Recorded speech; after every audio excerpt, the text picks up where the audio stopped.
Дубль 2 по подъему на вулкан Кокохет. И их будет ровно столько, пока времени сократится до 15 минут. Первый был на пониженной передаче, и то, после которого крепатура. Но спортсмены знают, крепатуру нужно что? Правильно, закачивать. Что я еду и делать? А может просто на траве покачаюсь. Но я не такой, я не такой.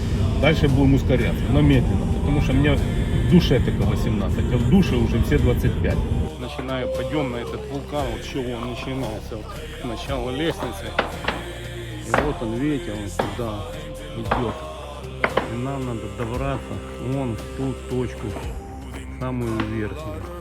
Хочу вам показать, как нужно идти к своей цели и добиваться успехов. Вот смотрите, человек, несмотря на свой возраст, не то что я, с бутылкой, но хорошо хоть воды, но она точно знает, куда она идет. Каждый раз поднявшись,